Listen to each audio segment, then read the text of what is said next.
Fala, galera! Tudo bem com vocês? Nesse feriado prolongado?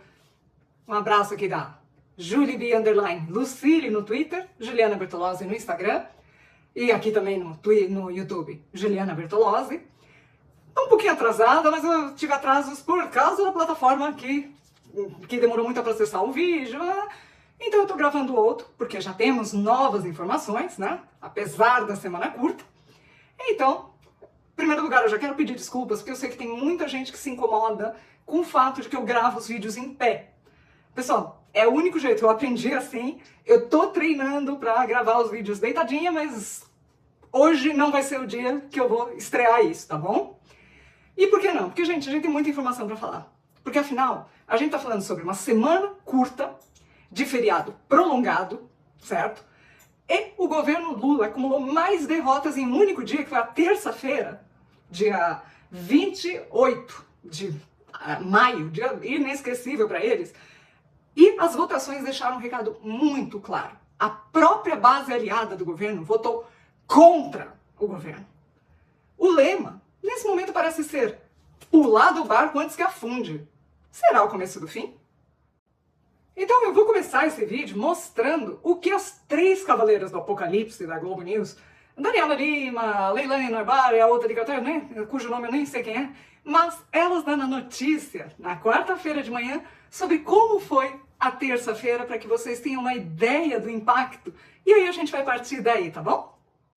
Olá, muito bom dia para você que está conosco aqui no Conexão Globo News nesta quarta-feira, dia 29 de maio. Dia de ressaca, de choque de realidade. O governo Lula tomou uma surra ontem no Congresso Nacional. Câmara e Senado avaliavam vetos dele e de seu antecessor, Jair Bolsonaro. E aí um resumo. O que o governo queria manter, caiu. E o que ele queria derrubar, ficou de pé. O governo está decaindo rapidamente. E Haddad não tem mais coelho para tirar da cartola. Guardaram bem as palavras das três cavaleiras do Apocalipse da Globo News? O governo Lula levou uma surra do Congresso Nacional. A pauta incluía vetos dele e de seu antecessor Jair Bolsonaro. O que ele queria manter foi derrubado. O que ele queria derrubar foi mantido. O governo está decaindo rapidamente e, por fim, Haddad não tem mais coelho para tirar da cartola.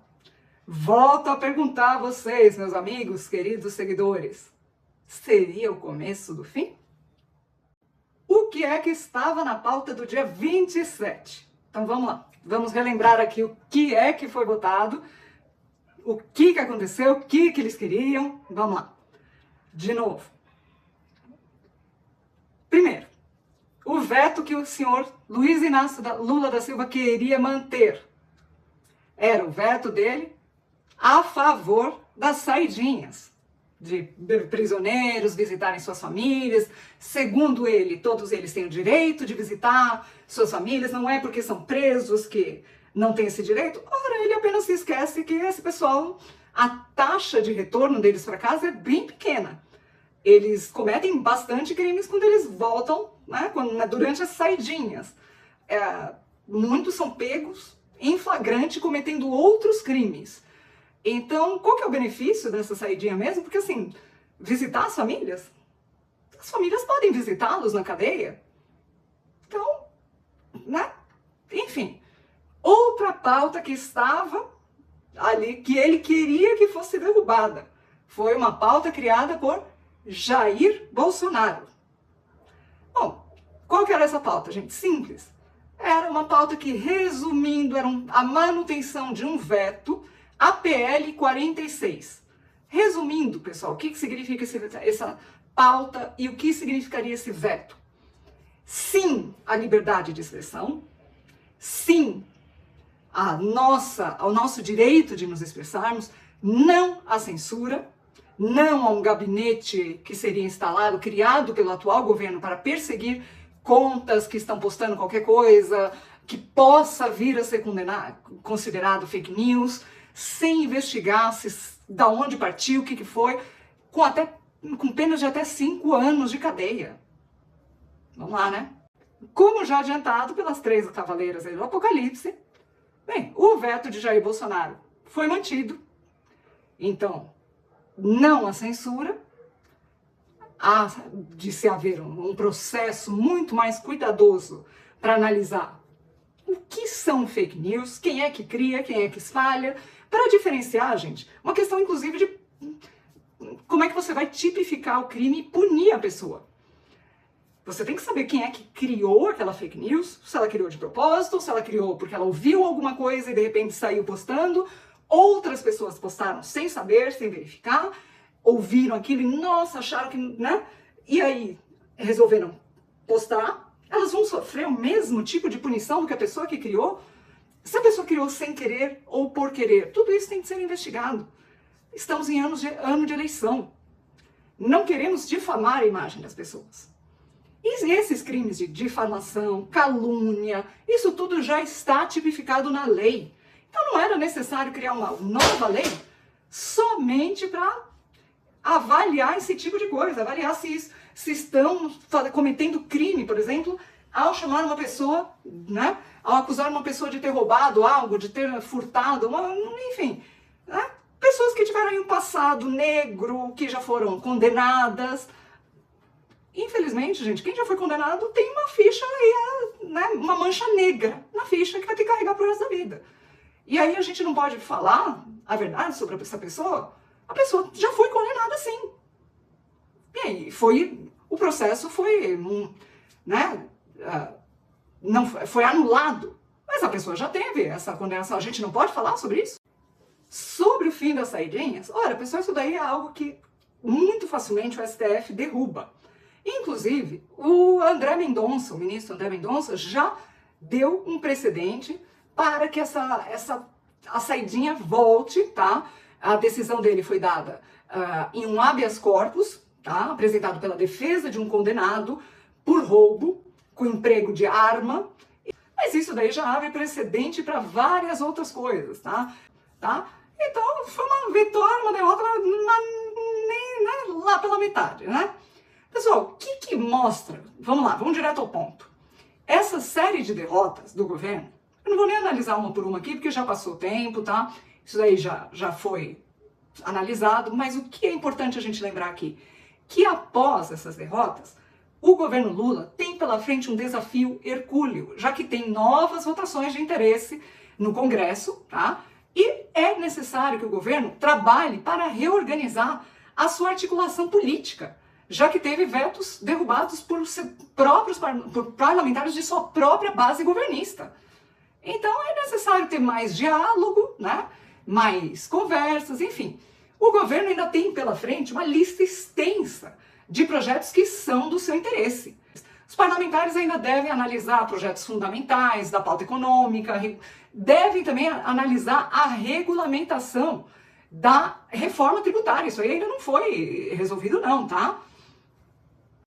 E antes que eu me esqueça, pessoal, nessa mesma terça-feira aí tão escura e de trevas e sombria e de derrotas para o governo, não podemos nos esquecer de mais duas, tá? Que em uma derrota simbólica, o Congresso manteve uma emenda de Eduardo Bolsonaro que proíbe o uso de dinheiro público para incentivar invasões do MST e outros, né, e pautas LGBT e aborto. E também em outra decisão, a CCJ, que é a Câmara de Constituição e Justiça, decidiu pela não obrigatoriedade da vacina em bebês e em crianças. Então, assim, pessoal, essa emenda apresentada pelo deputado federal Eduardo Bolsonaro foi votada por ampla maioria, o que ampliou o revés do governo Luiz Inácio Lula da Silva. Essa emenda é chamada de emenda patriota, e o texto que volta a valer é o seguinte: ele proíbe o repasse de recursos públicos a temas ideológicos, como, por exemplo, cirurgias de mudança de sexo em crianças, realização de abortos não previstos em lei e a desconstrução do conceito de família tradicional. A derrubada do veto, que foi também uma nova derrota simbólica para o PT, ocorreu em meio à análise de todos os vetos ao orçamento desse ano, tá? Que vinha sido adiado pelo presidente da casa, o Rodrigo Pacheco, e foi finalmente colocado em pauta na noite dessa terça-feira. a famigerada noite das derrotas. E ainda, durante a série de votações e derrotas do governo Lula, ele sofreu mais uma derrota no Legislativo, que é essa daí, a derrubada do veto ao projeto dele, do governo Lula, de manter restrições à saidinha de presos. Apesar de a vastíssima maioria do Executivo acenar que iria derrotar isso daí. Isso ainda vai ter muito pano para manga, tá? Ainda vai ter muito pano para manga essa decisão, tá, gente? O que é importante a gente guardar aqui, pessoal, que o governo Lula sofreu essas derrotas em série. Então, na terça-feira, foram 3 derrotas importantes e perdeu uma disputa numa articulação política com uma coisa que já tinha sido feita por Jair Bolsonaro. Então, o que isso quer dizer, que significa na prática? Que as pessoas, inclusive a base governista, não quer saber dos projetos de esquerda. É um grito de não queremos saber disso. Não somos a favor disso. Então, na terça-feira, então, pessoal, foi derrubado, então, de uma só vez, o veto ao presidente Lula, a saidinha de presos, a articulação política do governo federal, não conseguiu derrubar o veto do ex-presidente Jair Bolsonaro ao dispositivo que criminalizava o disparo de fake news nas eleições e também não conseguiu manter o veto à LDO, a Lei das Diretrizes Orçamentárias, que proibia o repasse dos recursos públicos a movimentos sociais, como eu já disse, a emenda patriota do Eduardo Bolsonaro, tá? Para movimentos sociais como MST, realização de cirurgias de mudança de sexo em crianças. Agora, é interessante notar que no caso específico da lei das saidinhas, foram 314 votos a favor da derrubada do veto na Câmara e 52 no Senado. Houve adesão de partidos que compõem a base governista, como, por exemplo, o MDB e o PSD. Aqui entre nós, ó, até a senhora deputada Maria do Rosário, do PT, votou pela derrubada do veto das saidinhas dos presos. Tá feia a coisa, hein?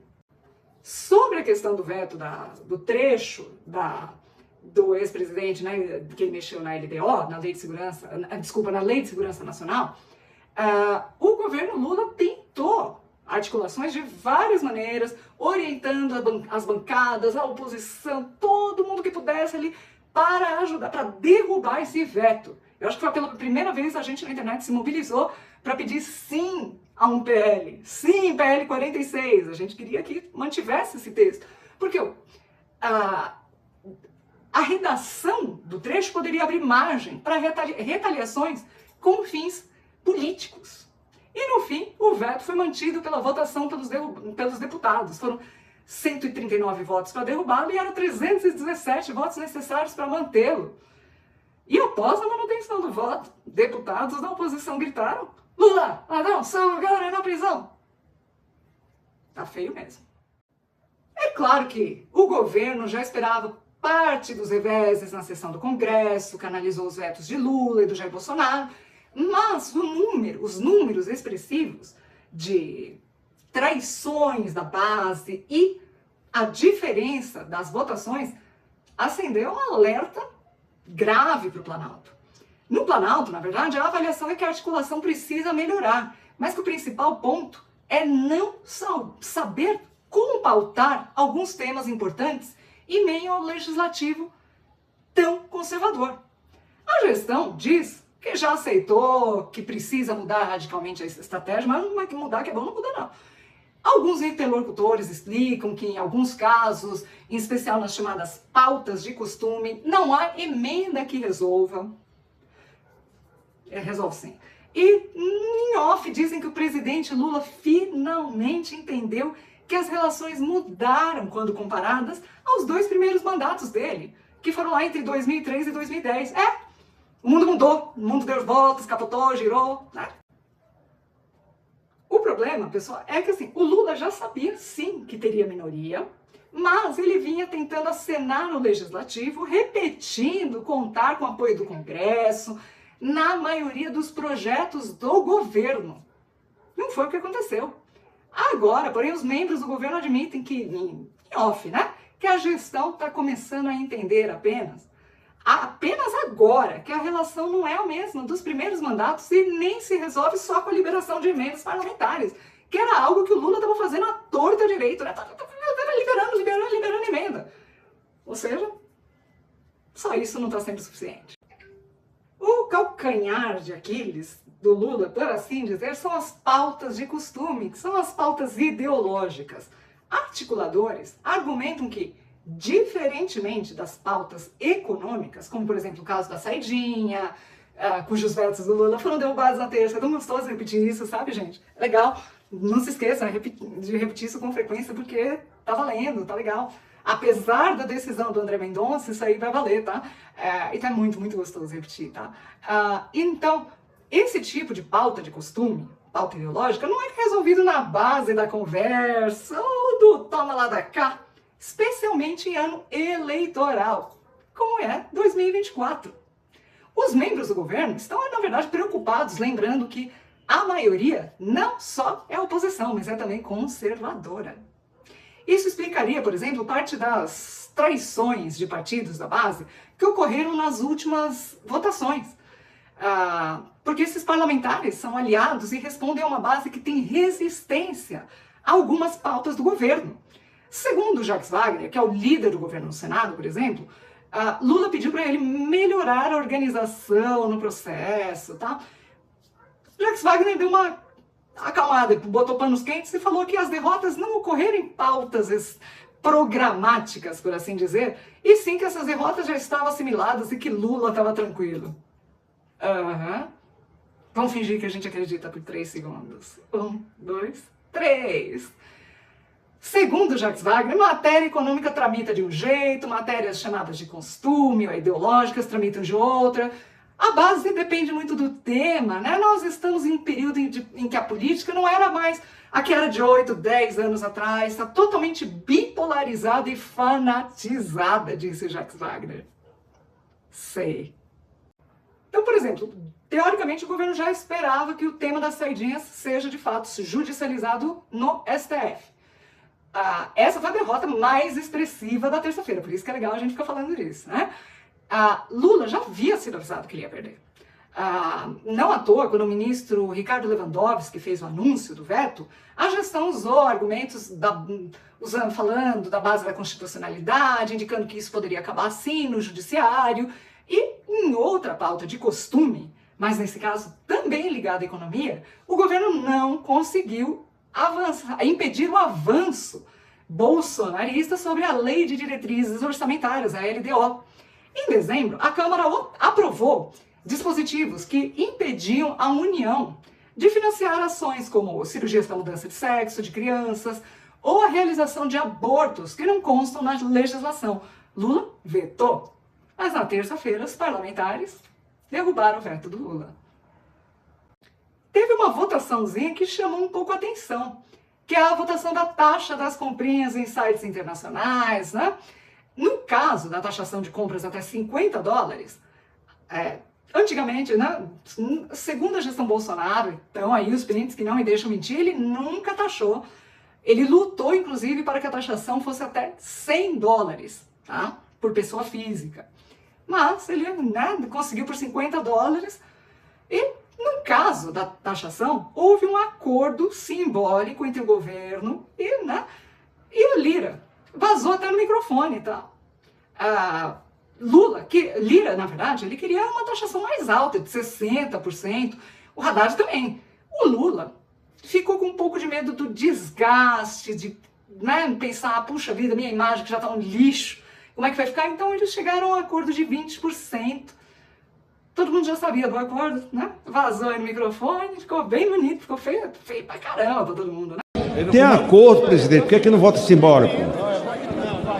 Acordo, presidente. O novo não tem votos para pedir nominal, presidente. Só o novo não tem número para pedir nominal. Deputado Zé Guimarães, o que o senhor está dizendo? Presidente, não se diz no microfone. Eu quero saber o seguinte. Para piorar ainda mais, saiu mais uma pesquisa indicando que 47% da população reprova o governo Lula e 45% aprovam. Finalmente, a situação é de empate técnico pela primeira vez entre Lula e Jair Bolsonaro. em relação ao mesmo período do ano passado. Desde a posse de Lula, em janeiro de 2023, o percentual de desaprovação dele só tem caído e atingiu a menor taxa da série histórica. Então, além de tudo, tem isso, né? Tem a questãozinha do déficit primário, né? Tem a questão do rombo das contas. Então, assim, tá bem difícil pro governo Lula, né? Para dar uma pimentada aí nas coisas, a Gleisi Hoffmann, depois que o ministro André Mendonça vetou a saidinha daquele preso, daquele caso lá, como eu falei, né? Espera-se que de fato isso aí seja judicializado, mas o André Mendonça foi em um caso só. A Gleisi, com toda a sua classe, né? Aquele charme, escreveu o seguinte no Twitter: a derrubada do veto do presidente Lula, a saidinha, se é com crase, viu, Gleisi? Viu, Gleisi, querida? Foi anulada pela acertada decisão do ministro do STF, André Mendonça, de que a restrição à saída temporária de presos não vale para quem já cumpria a pena. Pegou mal no bolsonarismo, deveria ser ao bolsonarismo, mas muito bem para quem defende a justiça. Toma, Congresso! Foi quase um chumbo no Congresso, né? Só que ela se esqueceu que tem gente do PT no Congresso, tem gente ali que é de outros partidos, base aliada, coisa feia, né? Aqui eu vou passar um videozinho rápido sobre o imposto das compras da Shopee e outros sites similares, para vocês verem que a oposição e a minoria sempre foram contra. Esse vídeo foi postado pela Bia Kicis. Nós queremos registrar que a oposição é contrária ao mover, ao projeto, e, portanto, deixamos consignada a nossa posição contrária ao texto. Senhor presidente, a minoria também registra voto contrário. Muito obrigado. Resumindo, como era antes de Lula? Sem imposto. E como ficou com Lula? Imposto de 20%. Simples assim, tá? Agora, pessoal, vou falar rapidamente sobre o julgamento do Trump, que ocorreu ontem à noite.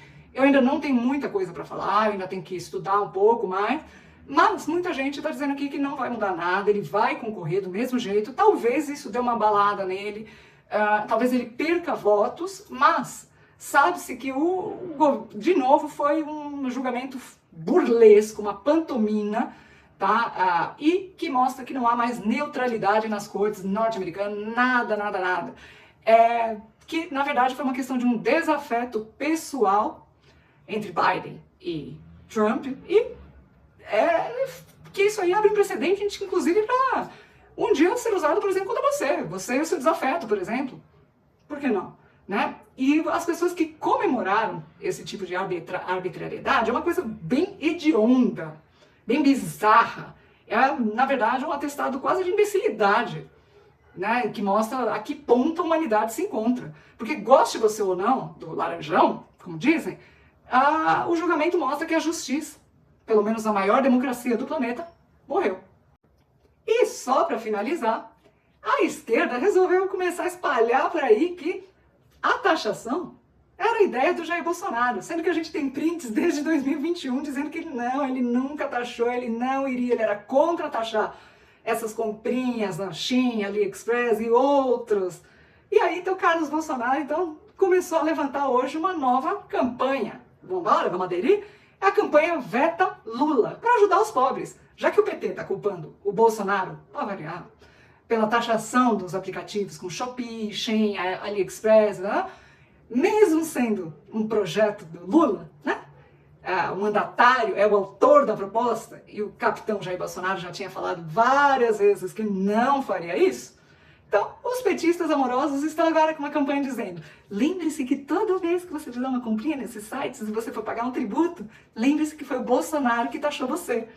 Então, como a gente tem aqui os prints da Nossa Senhora do print eterno que não falha, que provam que não foi o Bolsonaro, então, para reverter essa fake news democrática, na democracia relativa pode tudo, né? E difundida pela lisura do processo eleitoral, então vamos constrangir a extrema esquerda com a verdade, sugerindo a campanha Veta Lula. Provas para isso nós temos. E eles? Para variar, não, né? É isso, pessoal. Volto na próxima com mais notícias. Volto a qualquer momento com mais notícias. Grande abraço. Ótimo fim de semana a todos. Um abraço da Julibi Lucili e Juliana Bertolozzi, você já sabe.